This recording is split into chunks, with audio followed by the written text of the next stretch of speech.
On the streets of the world, there hang butane tapestries. Pressurized brushstrokes spell their story upon coarse brick canvases, their stains seeping deep into both the clay and the minds of their subjects. Lush frescoes part seas of cold cement, instilling in their enamoured audience stencils of hope and resolve. It is said that in any corner of the world in which human life dwells, so too do cockroaches. The same can be said for another concept, graffiti. But graffiti does not share such a unanimously reviled appreciation. It's difficult to prove that it is totally socially agreed upon as a bad thing, and new opinions formulate almost daily. It is undoubtedly a question with no clearly objective answer, but can we create one?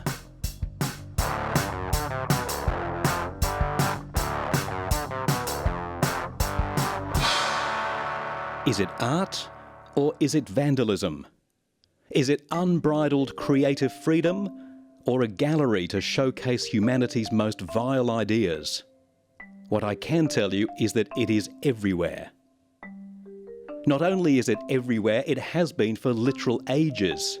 Some of the oldest graffiti discovered dates back around 2,500 years ago and was used to convey similar confessions as to what's being scribed today. An example from the stone walls of ancient Rome states, "Celadus the Thracian makes the girls moan." Unscrupulous, often unspeakable gratifications and insults remain the most common forms of graffiti to find littering the streets of any given town or city.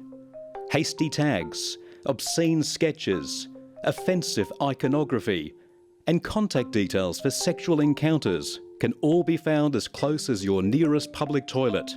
But to what end do people immortalise these concepts? What message could such simple and seemingly ugly words hope to convey? Let's apply some juvenile-level empathy to a garden variety graffito, which is indeed a real term for a singular piece of graffiti, tagging. While commonly disparaged, it is actually the modern incarnation of a cornerstone in graffiti history and principle. The version we are most familiar with typically involves a loud, large, brightly scrawled name in spray paint, pen or engravement. Occasionally, it appears in such self-indulgently exaggerated bubble writing that it becomes illegible. It's typically just one word, a name. It exists to tell you that its creator was here. Tagging is the Neo-Kilroy. Now that we're complicit to the almost transcendent musings of rebellious 14-year-olds on public transport, we can start to get an idea of how to understand bigger, better, and more complicated street art. Pieces that may blur the line between the common scrawl and the genuinely insightful. To do so, we need a professional opinion, so we reached out to the New Zealand-born artist Matam, who was painting a mural for the Brisbane Street Art Festival. Yeah, so like I said, I'm dyslexic, so I've always been a visual learner, and the way I express myself is through art. I think as well, it's really relieving when I create something and I feel like it makes sense to me. It's almost like I've finally expressed what I've been trying to say. It's been holding over me or lingering around, and then I create this body of work or painting or drawing or whatever, and I feel like I've expressed what I want to express. I think spending time with the work, just sitting there and looking at it, you probably might not get the message straight away, but you definitely even with my own work, sometimes it'll be sitting on a wall, I'll be 6 months later and I'll only notice a small detail that I added or, artwork that I bought. You kind of just have to sit with it until it comes to you a lot of the time. Yeah, I think so, because it's kind of there's that danger or not danger, the risk of getting up, doing graffiti. You don't have as much time, you don't have the same budget for materials. Something like this, you gotta think about who's gonna see it. It's in a public space. It's there's like the festival's image kind of rests on you, but when it's in secret, you don't have to think about really who's going to see it, because they don't know it's you.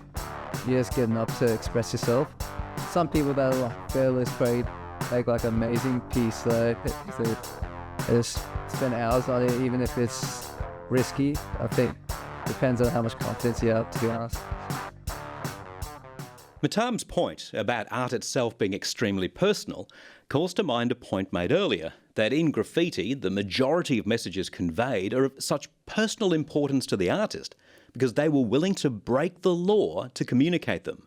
However, by choosing an illegal way in which to express oneself and having to assume anonymity, this also creates a completely unregulated and unfiltered world within which one can say anything. For this reason, we spoke to Chris Bell, who directs a team of graffiti removal specialists in Ipswich, who commonly deal with the pieces of graffiti that weaponise illegality, which often don't require much dissection at all.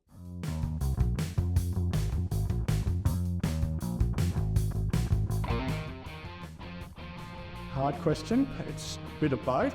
Personally, I do like street art. The graffiti problem at the moment is there's no artwork. It's all just scribble and offensive gang tags and stuff like that. Years ago when I first took over, yes, there was murals that we used to have to paint to get rid of, but probably in the last 5 or 6 years, that's all gone now, and it's only just scribble, which is an art.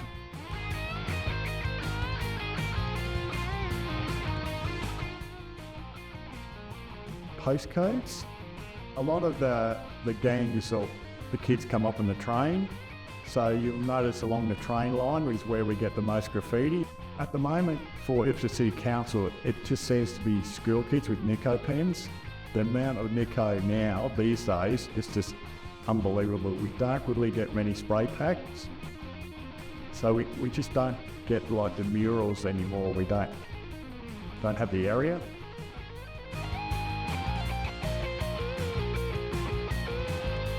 I know we have done walls, have our own murals put up, and we've gone to the artists, we need to see what you're going to do, and we've had to stop that. Like, I could give you an example of the boxes, the traffic control boxes. We've got artwork on them to stop that graffiti, and there was a little boy shooting a plane, and they didn't like that.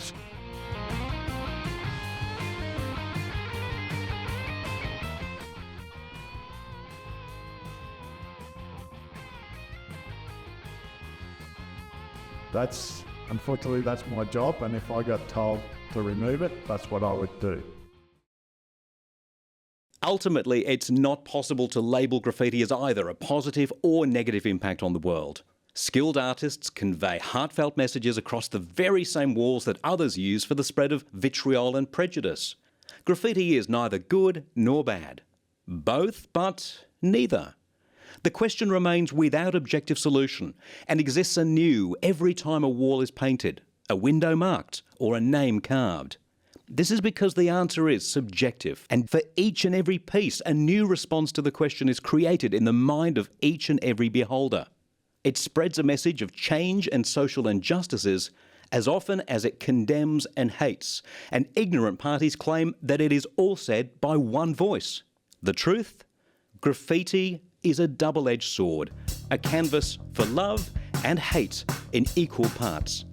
The question can only be answered for oneself, only if you have the patience to truly look.